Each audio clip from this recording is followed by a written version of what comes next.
Comme tous les jours, Michael Lévy prépare le déjeuner. Petite salade fraîcheur pour météo estivale dans ce restaurant qui se veut vertueux, autrement dit un menu unique. Ce midi, suprême de poulet et lard paysan, le même plat pour tous, c'est une manière de réduire les déchets.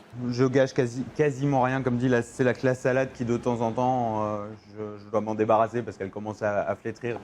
Mais sinon, non, il n'y a pas de gâchis, quoi.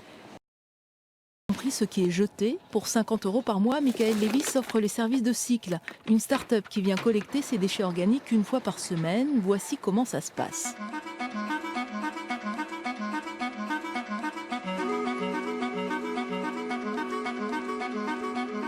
Ok. On a combien là? 16,32 moins 3, 13,30.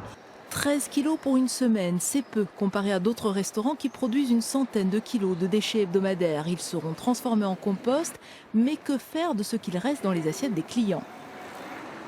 Ici à Mittelhausbergen, le service de midi vient de s'achever et pour ces professionnels de la restauration, c'est le moment de résoudre un véritable casse-tête. Très facile, on remplit et c'est fini. Cette boîte est un prototype du futur Gourmet Bag, un contenant recyclable pour emporter ce qui n'est pas consommé sur place. Plus simple à dire qu'à faire.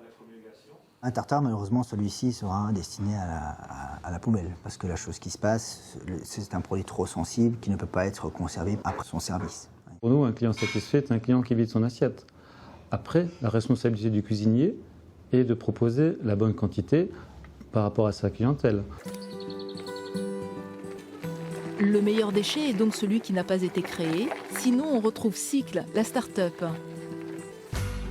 Fin de la tournée de collecte. C'est à Königshofen que les déchets sont transformés en compost. 16 restaurants acceptent de jouer le jeu. Pour commencer, On fait un appel à financement participatif pour financer l'aménagement de notre premier site de compostage professionnel.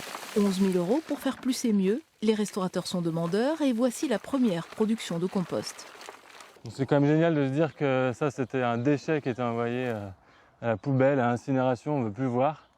Et finalement ça devient une ressource. Une ressource pour enrichir la terre, des jardins familiaux ou des fermes urbaines, du champ à l'assiette et inversement selon un schéma quasi parfait.